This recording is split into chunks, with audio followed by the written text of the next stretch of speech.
Puji nama Tuhan. Kita mau mulai ibadah kita pada hari ini.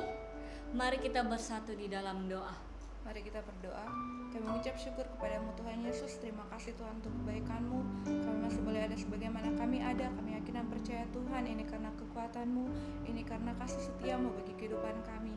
Saat ini Tuhan Yesus, kami akan memulaikan ibadah kami Tuhan. Biar Engkau pakai ya Tuhan peribadatan kami ya Tuhan. Biar ya Tuhan ibadah kami menyenangkan hati-Mu Tuhan. Kami mau serahkan mulai dari awal pertengahan hingga berakhir nanti Tuhan Yesus. Segala sesuatunya kami serahkan ke dalam tangan-Mu. Biar segala sesuatunya jadi atas kehendak-Mu Tuhan Yesus. Kami mengucap syukur, kami mulai ibadah kami pada pagi hari ini di dalam nama Tuhan Yesus. Haleluya. Amin. Amin. Kita mau memuji nama Tuhan. Kirimlah pelitamu. Haleluya.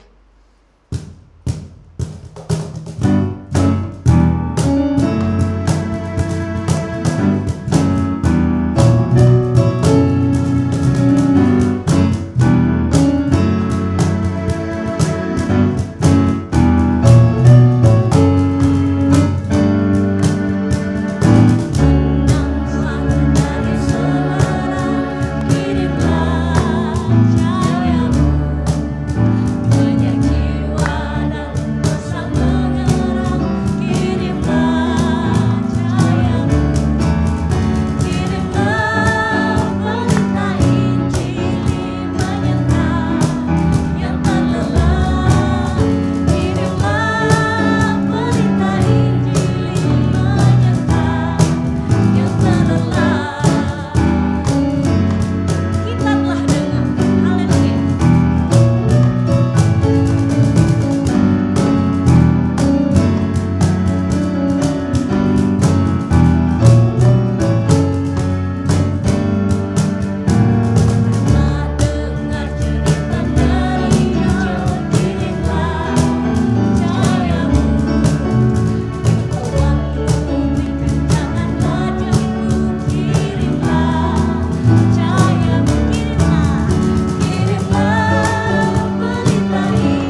Terima kasih Tuhan Yesus. Kita mau angkat satu lagu oleh kuasa darah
Tuhan.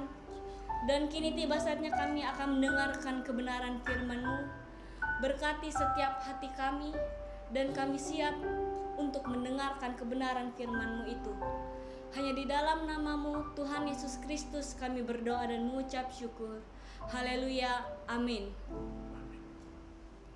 Haleluya, salam sejahtera dalam kasih Kristus. Saya ucapkan selamat pagi, selamat hari Minggu, dan selamat kita diberkati dengan kebenaran firman Tuhan. Tuhan sudah tolong kita untuk kembali menikmati anugerah kasih karunia Tuhan yang selalu boleh kita rasakan.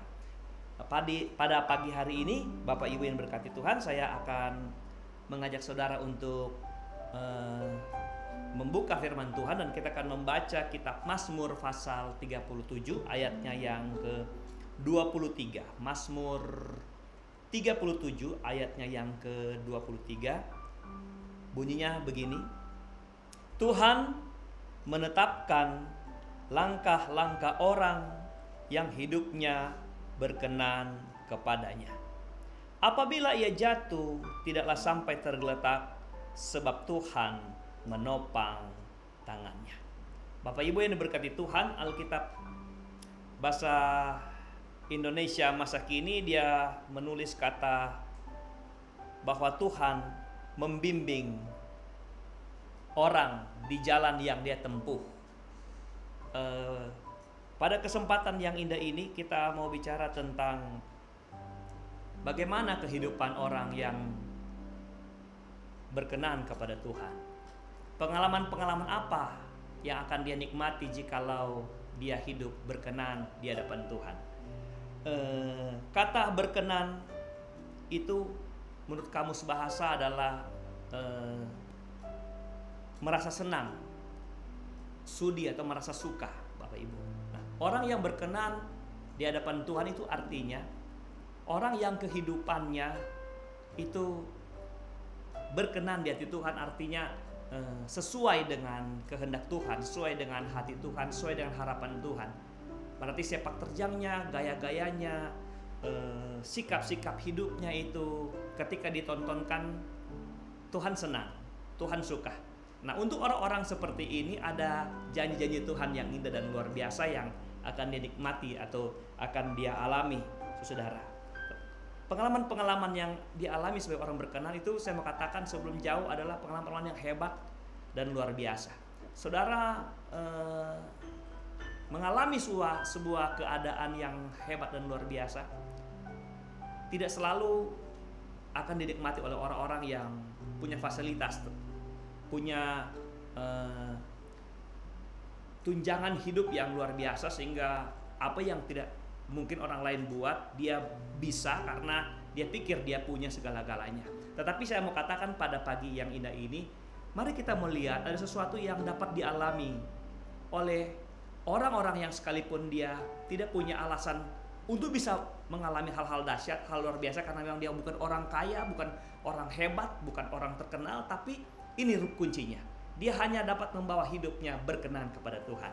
Nah, itu sebabnya sebelum kita jauh, marilah kita jadikan hidup kita ini adalah orang-orang yang berkenan. Ketika Tuhan lihat hidup kita, itu hati Tuhan merasa senang, saudara. Nah, dalam kesempatan ini kita akan lihat yang pertama apa yang dialami oleh orang-orang yang hidupnya berkenan. Ayat 23, ayat ini berkata, Tuhan menetapkan langkah-langkah orang yang hidupnya berkenan kepada Tuhan. Jadi hidup orang itu ditetapkan. Kata lain ditetapkan itu artinya dikokohkan, diatur langkah-langkah hidupnya. Seperti apa Allah mengatur kehidupan orang yang berkenan?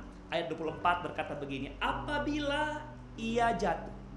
Apabila orang yang berkenan jatuh, saudara, orang hidup berkenan kepada Tuhan tidak serta-merta bahwa kehidupannya itu di atas angin terus. Kehidupan kekristenan orang yang berkenan kepada Tuhan bukan sebuah jaminan bahwa dia selalu ada di atas dan mengalami hal-hal yang menurut dia adalah kehidupan yang tidak pernah ada di bawah, tidak ada masa sukar, tidak, saudara. Tetapi Alkitab berkata apabila ia jatuh. Jadi orang-orang hidup berkenan bisa jatuh. Jatuh di sini bukan berarti jatuh dalam dosa, tetapi artinya dia kehidupannya merosot, saudara. Alkitab berkata orang-orang seperti itu adalah begini, dia tidak akan sampai tergeletak. Dia tidak akan sampai ketika dalam persoalan dia boleh lemah, tetapi ketika itu dia tidak akan sampai terpuruk dalam kelemahan. Amin, saudara. kita ada di situasi yang menakutkan hari-hari ini.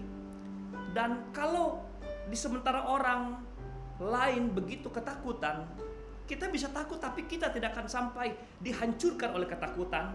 Karena kita percaya kalau hidup kita berkenan kepada Tuhan. Alkitab ini berkata, sebab Tuhan menopang tangannya. Yang pertama yang saya katakan kepada saudara adalah kehidupan orang berkenan kepada Tuhan adalah hidupnya itu ditopang oleh Tuhan. Amin, saudara.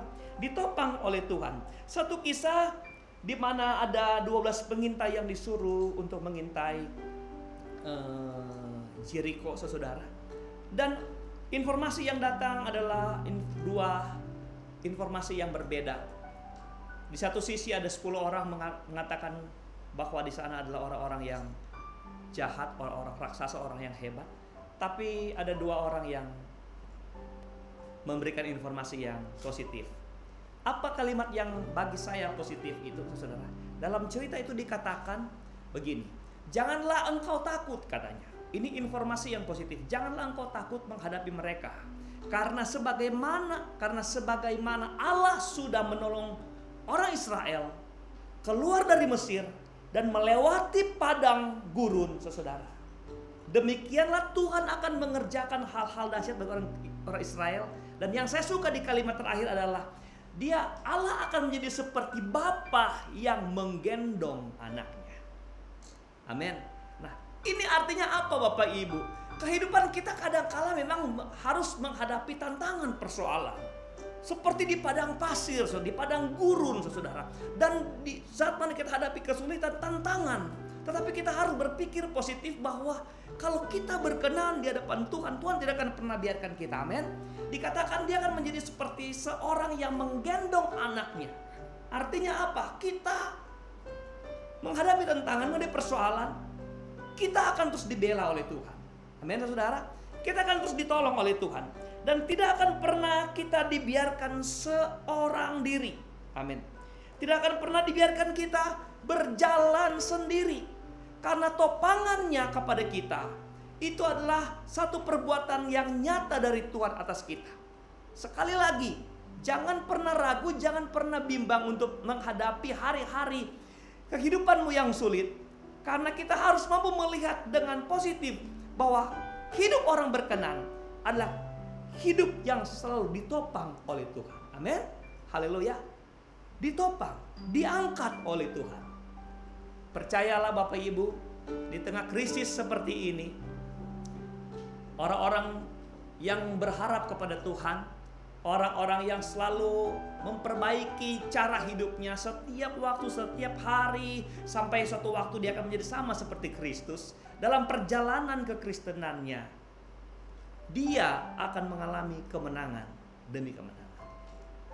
Pernyataan ini membuktikan atau menunjukkan bahwa perjalanan orang Kristen itu banyak tantangan, banyak halangan, banyak rintangan, banyak musuh, saudara. Tapi saya katakan sekali lagi, perjalanan orang percaya akan mengalami kemenangan demi kemenangan. Hidup orang berkenan akan selalu ditopang oleh Tuhan. Yang kedua, kita membaca ayatnya yang ke-25 dan ayatnya yang ke-26. Ayat yang ke-25 dan ayat yang ke-26.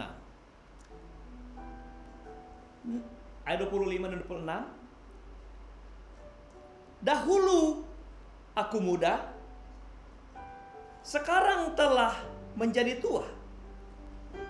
Tetapi tidak pernah kulihat orang benar ditinggalkan atau anak cucunya meminta roti. Tiap hari ia menaruh belas kasihan dan memberi pinjaman. Dan anak cucunya menjadi berkat. Saya mau katakan kepada saudara hubungan ayat 25-26 dengan ayat awal kita. Kata Alkitab di ayat 25 berkata, dahulu aku muda, sekarang telah menjadi tua, tetapi tidak pernah kulihat orang benar. Siapa orang benar? Orang benar itu orang yang berkenan kepada Tuhan. Makanya ada satu terjemahan lain dari Alkitab bahasa Indonesia, Alkitab IMB, orang yang berkenan itu ditulis dan diterjemahkan dengan orang benar. Haleluya. Nah, Orang benar, orang yang perilakunya benar, yang sikap-sikapnya benar, seturut dengan kebenaran Tuhan, itu pasti menyenangkan Tuhan. Orang berkenan. Nah, apa yang dialami, saya baca ulang, saudara. Dahulu aku muda, sekarang telah menjadi tua.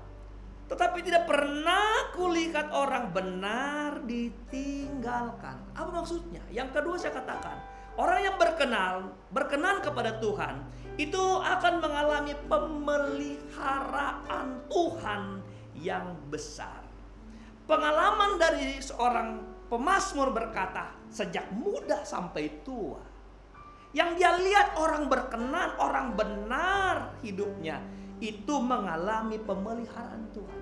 Bahkan lebih dahsyat lagi, kata Alkitab di sini, pemeliharaan Tuhan itu berlanjut sampai kepada anak cucu. Tidak pernah kulihat orang benar ditinggalkan, atau anak cucunya meminta-minta roti.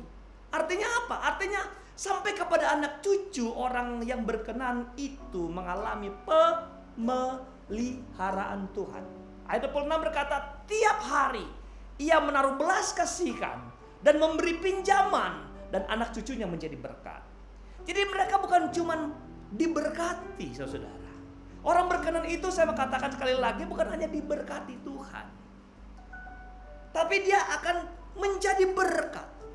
Orang tidak bisa menjadi berkat sebelum dia diberkati, saudara. Amin. Anda mau berjalan kepada kehidupan yang diberkati dan menjadi berkat, rumusnya apa? Formulanya apa? Sederhana hari ini. Ubah cara hidup saudara. Anda bereaksi, saudara, menjalani kehidupan ini seturut dengan kebenaran, seturut dengan firman Allah, supaya hati Tuhan berkenan kepada kita, hati Tuhan senang melihat hidup kita. Maka saya percaya hidup Anda dan hidup anak cucu saudara diberkati oleh Tuhan. Mungkin 2 minggu kemarin saya berkhotbah, saya singgung ayat ini. Saya singgung cerita ini tentang bagaimana Elia diberkati Tuhan dengan cara yang unik, dengan cara yang luar biasa. Elia diberkati Tuhan dengan burung gagak. Pertanyaan saya adalah, kenapa Tuhan gak suruh burung merpati? Bukankah burung merpati lebih itu identik atau gambaran daripada hal-hal yang indah, hal yang baik, hal yang mulia? Kenapa burung gagak? Burung gagak lambang dari kejahatan. Burung gagak adalah burung pemakan bangkai. Dia lebih senang lihat kematian. Kenapa? Karena disitulah kehidupannya. Ada kematian, berarti ada kehidupan bagi seorang gagak. Tapi kenapa Tuhan pakai ini? Ini membuktikan apa, Bapak Ibu yang berkati Tuhan? Engkau berharap kepada Tuhan. Saya mau bilang, Tuhan punya sumber yang hebat untuk memberkati orang-orang yang berkenan kepada Tuhan. Tuhan tidak hanya punya satu, hanya punya burung merpati memberkati kita, tapi Tuhan punya yang tidak mungkin orang bilang menjadi saluran berkat sama kita. Tapi ketika Tuhan gerakan, burung gagak pun bisa menjadi sumber berkat dari hidup orang-orang yang berkenan kepada Tuhan. Lalu Elia disuruh pergi ke suatu tempat, kan dikatakan di sana engkau akan dipelihara oleh seorang janda. Setelah dia bertemu, ternyata janda itu bukan seorang janda kaya, janda yang berkelimpahan harta, tapi seorang janda miskin. Janda yang hanya punya sedikit tepung dan minyak yang kemudian akan dibikin apam, lalu kemudian dimakan terakhir untuk dia dan anaknya. Tapi aneh, Tuhan menyuruh justru Elia pergi ke sana karena engkau akan dipelihara. Saudara, di sini bukan persoalannya janda kaya atau janda miskin. Persoalannya kalau Tuhan tempatkan kita di satu tempat, pemeliharaan Tuhan itu pasti berlaku buat hidup kita. Luar biasa. Tuhan kasih rumus yang indah buat kita hari ini adalah begini. Saudara, dimanapun saudara ada, di tempat minim sekalipun, di tempat di mana orang bilang kau nggak akan beruntung di sana, itu bukan tempat basah bagi saudara. Itu tempat yang, aduh, kalau kau ada di sana kau tidak akan pasti diberkati. Saya mau kasih tahu, Engkau akan diberkati karena siapa yang kau senangkan dengan cara hidup, dari cara hidup saudara. Kalau kau menyenangkan Tuhan, tempat kering pun akan Tuhan jadikan tempat bermata air. Amin saudara. Tempat di mana tidak ada merpati pun Tuhan tetap pelihara kita sekalipun hanya ada burung gagak. Bukan tempat di mana ada orang-orang kaya engkau harus jadi kaya, tapi ada janda miskin yang bisa membuat engkau tetap terpelihara. Amin saudara. Jadi saya mau katakan, kalau engkau hidup berkenan kepada Tuhan, tidak ada suatu tempat di mana engkau rasa hidup saudara tidak akan mengalami berkat. Berkat Tuhan akan pasti selalu mengalir dalam kehidupan kita, karena itu adalah bentuk pemeliharaan Tuhan yang hebat, yang luar biasa dalam kehidupan kita. Amin saudara. Yang ketiga, apa yang dialami oleh orang yang hidupnya berkenan karena cara hidupnya benar di hadapan Tuhan. Saya ingin saudara membaca loncat ke ayat 34. Ayat 34 di sana dikatakan nantikanlah Tuhan. Nantikanlah Tuhan di sini bukan berarti kita tunggu diam saja, nunggu Tuhan, saudara. Bukan, nantikanlah Tuhan di sini artinya berikan kesempatan Tuhan yang lebih dulu mengerjakan. Artinya kalau kita tetap bekerja, kita tetap punya program-program, tapi saudara harus libatkan Tuhan dalam setiap pekerjaan saudara. Biarkan Tuhan bekerja, saudara. Haleluya. Nantikanlah Tuhan dan tetap ikutilah jalannya. Maka dengar baik-baik, Ia akan mengangkat engkau untuk mewarisi negeri, dan engkau akan melihat orang-orang fasik dilenyapkan. Amin saudara. Yang ketiga adalah jika hidup berkenan kepada Tuhan, kehidupan kita akan diangkat. Hidup kita akan diangkat. Mari kita membaca satu ayat dalam kitab Ulangan pasal 28 ayat 13 sampai 14. Ulangan pasal 28 ayat 13 sampai 14. Tuhan akan mengangkat engkau menjadi kepala dan bukan menjadi ekor. Engkau akan tetap naik dan bukan turun. Kenapa? Itu janji firman Allah. Orang-orang yang terus kehidupannya bergaul dengan Tuhan, yang tidak bekerja sendiri, melibatkan Tuhan sehingga Tuhan senang atas hidup kita, Tuhan akan angkat kita. Makanya ditegaskan di Ulangan 28 ini, kita tidak akan pernah menjadi ekor, kita akan menjadi kepala. Haleluya.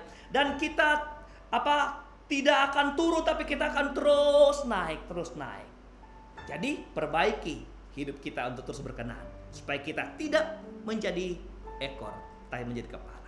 Ada banyak orang berharap menjadi kepala, ada banyak orang mengharap hidupnya naik, tetapi cara hidupnya tidak menyenangkan Tuhan. Setiap kali Tuhan lihat kita, dia menangis, saudara. Tapi mari kita orang-orang Kristen baru cara hidupan kita, sehingga kita dilihat Tuhan berkenan, dan kita dibuat Tuhan menjadi kepala, dan kita dibuat Tuhan terus naik. Belum sampai situ, apabila engkau mendengarkan perintah Tuhan Allahmu yang kusampaikan pada hari ini, kau lakukan dengan setia. Dan apabila engkau tidak menyimpang ke kanan atau ke kiri dari segala perintah yang kuberikan kepadamu pada hari ini, dengan mengikuti Allah lain dan beribadah kepadanya. Maksudnya apa? Kalau kita mau jadi kepala, kalau kita mau mengalami pengalaman-pengalaman naik terus, saudara, Alkitab ini berkata, jika kita mendengar perintah Tuhan yang disampaikan dan kita mengerjakannya dengan setia. Haleluya. Dan kita tidak menyimpang ke kiri ke kanan. Orang Kristen yang berjalan ikuti firman, tidak menyimpang kiri, tidak menyimpang ke kanan, itu artinya orang itu berkenan di hadapan Tuhan, menyenangkan hati Tuhan. Saya ulang, berkenan artinya menyenangkan hati Tuhan. Jikalau cara hidupmu itu tidak menyimpang ke kiri, menyimpang ke kanan, engkau jalan seturut kebenaran firman Allah, seperti apa yang disampaikan Tuhan, saudara, maka pasti hidup saudara berkenan kepada Tuhan. Dan janji firman Tuhan, engkau akan diangkat menjadi kepala. Yang mau jadi kepala katakan amin, haleluya. Amin. Yang mau terus naik hidupnya, naik, katakan haleluya. Karena ini janji firman Allah, iya dan amin. Jadi ada 3 hal yang kita akan alami sebagai orang percaya jikalau kita terus menjaga hidup kita untuk berkenan kepada Tuhan. Saudara, hari ini adalah minggu pertama di bulan Mei.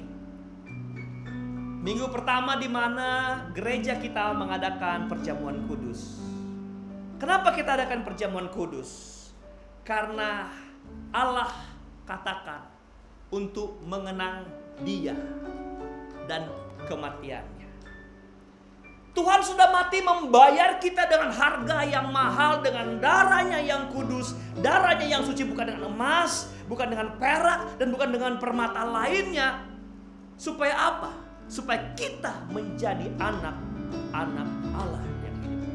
Anak-anak Allah akan dibimbing, dipelihara, dituntun, dilindungi, dan akan terus dibuat menjadi kepala.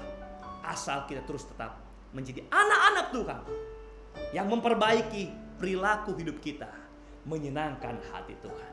Saya mengundang para pelayan Tuhan atau para pelayan ibadah hari ini bersama dengan pemain musik. Kita datang ke depan. Bapak Ibu Saudara sekalian, khususnya jemaat Obaja yang ada di rumah, jika saudara mempersiapkan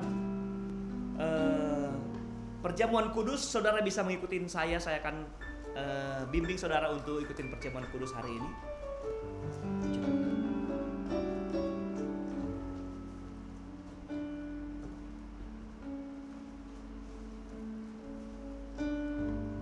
Mari kita nyanyi satu pujian sebelum kita adakan perjamuan kudus. Kita nyanyikan lagu Sukacitaku penuh, ku bermazmur bagimu. Karena aku tahu hidupku telah ditebus, bukan dengan barang fana, tapi oleh curahan darah Tuhan yang mahal. Dan hidup kita kemudian berkenan di hadapan Allah. Berkenan karena kita dibenarkan. Berkenan kemudian karena kita menjalani hidup sebagai orang benar, yaitu sesuai dengan firman Allah. Kita tidak menyimpang ke kanan, tidak menyimpang ke kiri. Kita berjalan sebagai orang benar, berkenan. Berkat Tuhan tercurah kepada kita. Kita akan melihat pemeliharaan Tuhan yang besar. Kita lihat bagaimana Tuhan menopang hidup kita. Dan kita lihat bagaimana Tuhan mengangkat kita menjadi kepala dan bukan ekor. Tuhan buat kita terus naik dan bukan turun. Kita orang-orang yang berkenan. Sukacitaku penuh. Haleluya. Sukacitaku penuh, ku bermazmur bagimu, karena ku tahu ku telah ditebus oleh curahan darahmu.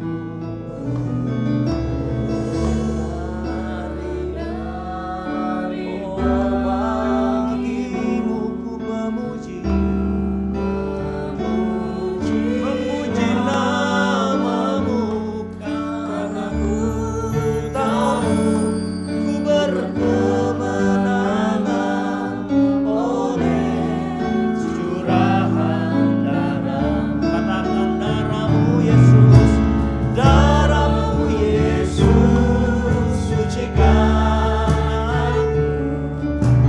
Darahmu Yesus, bebaskan aku Tuhan. Darahmu Yesus, sembuhkan aku, dijadikan baru. Katakan darahmu Yesus, darahmu Yesus, sucikan aku. Darahmu Yesus, bebaskanku. Oh, darahmu Yesus, sebabkan aku dijadikan baru. Bapak Ibu yang diberkati Tuhan, saudara sedang memegang roti dan anggur. Sebelum kita makan roti dan anggur ini, dengarkan sabda Tuhan. Pegang rotimu dengan tangan kanan, dan angkat di hadapan Tuhan. Malam sebelum ia diserahkan, Yesus mengambil roti, ia memecah-mecahkannya dan berkata, "Inilah tubuhku yang diserahkan bagi kamu. Perbuatlah ini menjadi peringatan akan aku." Mari jemaat Tuhan, makanlah tubuh Kristus dengan iman di dalam nama Tuhan Yesus Kristus. Haleluya.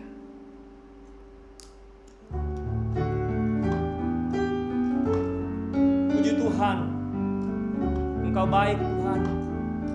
Pengorbananmu atas kami membuat kami berkenan di hadapan Tuhan. Kami dibenarkan, hidup kami dikuduskan. Terima kasih Bapa di surga buat pengorbanan-Mu. Jemaat Tuhan, pegang cawan anggur, angkat di hadapan Tuhan dengan tangan kanan-Mu. Sebelum kita minum cawan ini, kita dengar sabda Tuhan. Demikian ia mengambil cawan sesudah makan roti tadi, lalu katanya, "Cawan ini adalah perjanjian baru yang dimeteraikan oleh darahku. Biarlah kita meminumnya menjadi peringatan akan kematian Tuhan." Bapak Ibu Saudara yang diberkati Tuhan, oleh darah Yesus kita disucikan. Oleh darah Yesus kita dibenarkan. Oleh darah Yesus kita diselamatkan. Mari kita minum cawan anggur ini di dalam nama Tuhan Yesus Kristus. Haleluya. Amin. Haleluya. Haleluya, haleluya, haleluya. Haleluya, haleluya, haleluya. Terima kasih Tuhan. Darah-Mu Yesus sucikan daku. Nyanyi dengan iman lagu ini. Kita angkat tangan kita angkat hati kita di hadapan Tuhan. Kita percaya hidup kita ada karena kemurahan dan kasih-Nya yang besar dalam hidup kita. Darah-Mu Yesus sucikan dan oh darah-Mu Yesus bebaskan. Haleluya, darah-Mu Yesus Tuhan, ubahkan daku dijadikan darah-Mu Yesus, oh darah-Mu Yesus sucikan dan darah-Mu Yesus bebaskanku. Darah-Mu Yesus ubahkan ku dijadikan baru, ku dijadikan baru, ku dijadikan baru, ku dijadikan baru. Haleluya. Amin Tuhan. Terima kasih buat pengorbanan-Mu Tuhan, yang menjadikan kami layak di hadapan Tuhan, sehingga Engkau berkenan atas hidup kami, orang-orang pilihan, orang-orang ketebusan-Mu. Terima kasih buat keselamatan yang Kau anugerahkan buat hidup kami. Sungguh luar biasa kasih karunia ini atas kami Tuhan. Di sementara kami tidak pernah berbuat apa-apa kepada Tuhan, justru Engkau selamatkan kami. Di sementara kehidupan kami seperti ada di kubangan dosa Tuhan. Kami ada di lumpur dosa, tapi justru Tuhan angkat kehidupan kami. Tuhan, terima kasih buat kasih karunia yang hebat dan besar ini. Hamba berdoa di akhir ibadah kami hari ini, buat seluruh sidang jemaat Obaja yang Kau percayakan ada dan tumbuh bersama kami, yang hidup sehati sepenanggungan maju bersama-sama di dalam Tuhan. Bapa kami di sorga, kami berdoa pada kesempatan yang indah ini, biar kiranya Tuhan melawat menjangkau mereka Tuhan di rumah mereka masing-masing. Hamba katakan hari ini, mereka adalah orang-orang yang kiranya berkenan dari Tuhan, karena mereka mau belajar hidup seperti firman-Mu, seperti kebenaran-Mu, sehingga Engkau berkenan, Engkau senang atas hidup mereka. Hamba berdoa biar hidup mereka senantiasa Tuhan lurus imbang dengan kebenaran firman-Mu. Mereka tidak berjalan Tuhan ke kiri dan ke kanan, tapi mereka mengambil keputusan menetapkan langkah mereka ada di dalam Tuhan. Bapa, hamba berdoa mereka yang sakit sembuhkan di dalam nama Yesus. Mereka yang lemah Tuhan berikan kekuatan, mereka yang bimbang Kau tetapkan. Hamba berdoa buat jemaat-jemaat Tuhan yang karena krisis ini mereka kehilangan pekerjaan. Bapa, pulihkan mereka Tuhan. Kami percaya, kami dengar firman Allah bahwa tempat-tempat kering Tuhan mampu buat bermata air kalau kami hidup berkenan ke depan Tuhan. Kami ada di tempat yang tidak memungkinkan menurut dunia ini diberkati, tapi ketika Tuhan izinkan, kami akan lihat burung gagak pun pasti memberkati kami Tuhan. Kalau kami berkenan kepada Tuhan, di sementara krisis ini orang turun, tapi kami pasti naik, kami pasti naik. Di sementara krisis ini berlaku Tuhan, orang menjadi ekor, tapi kami menjadi kepala Tuhan. Ini yang kami pegang, janji firman-Mu atas hidup kami Tuhan. Tolong seluruh jemaat Tuhan, jangkau mereka lewat anak sekolah minggu, remaja, pemuda, orang dewasa, bahkan sampai para manula yang ada, diberkati Tuhan. Satu persatu, pribadi demi pribadi, keluarga demi keluarga, Tuhan lawat dan mereka diberkati Tuhan. Istimewa, sehatkan mereka Tuhan.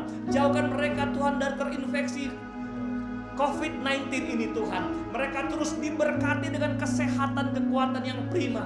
Lawat mereka Tuhan dengan sukacita di hati mereka, supaya mereka terus alami hidup ini, jalani hidup ini dengan sukacita yang dikerjakan Roh Kudus. Terima kasih Bapa di sorga. Kami juga berdoa buat bangsa kami, sertai pemerintah kami Tuhan, dari Bapak Presiden sampai kepada pemerintahan yang terkecil Tuhan. Engkau berkati mereka Tuhan. Biar ada kebijaksanaan yang dari Allah ada di hati mereka Tuhan, untuk menetapkan yang terbaik buat bangsa kami Tuhan. Dan kami percaya bangsa kami diselamatkan oleh Tuhan. Bangsa kami mengalami kesejahteraan yang daripada Allah. Terpujilah Engkau Bapa kekal selama-lamanya. Kami mau akhiri ibadah kami. Kami mau berdoa buat setiap jemaat Tuhan yang terus berkorban, yang terus menopang pelayanan pekerjaan Tuhan. Mereka yang terus mengembalikan milik Tuhan dalam berkati. Mereka yang memberikan korban persembahan Tuhan, Allah membalas berkat Allah mengalir melimpah. Mereka yang memberikan pelayanan diakonia buat orang-orang yang layak untuk mengalami dan mendapatkan pelayanan Tuhan dari gereja ini Tuhan, juga Engkau membalaskan berkat berlimpah Tuhan. Terima kasih dan terpujilah Engkau sampai selama-lamanya. Terpujilah Engkau Tuhan Yesus Kristus. Kami sudah berdoa dan kami akhiri ibadah kami, dan kami percaya penyertaan dan Tuhan masih berlaku atas kehidupan kami. Angkat tanganmu dan hatimu dan terimalah berkat dari Allah Bapa, cinta kasih sayang dari Tuhan Yesus Kristus, kehantaran penghiburan dari Allah Roh Kudus akan terus menyertai sekalian kita yang tetap setia, yang tetap taat, yang tetap tunduk kepada firman-Mu dari sekarang, besok, dan sampai hari Maranatha Tuhan Yesus datang kembali. Kami sudah berdoa bersyukur, akhiri ibadah ini dalam nama Yesus Tuhan Yesus selamat kami. Haleluya, haleluya, haleluya. Terima kasih Tuhan. Terima kasih Yesus. Amin. Terima kasih Yesus.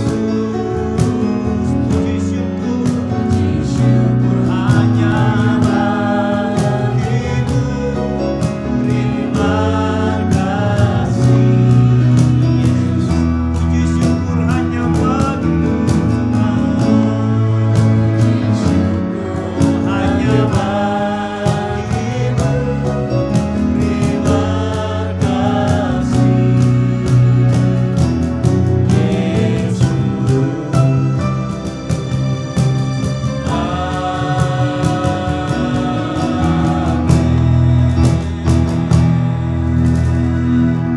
Amin.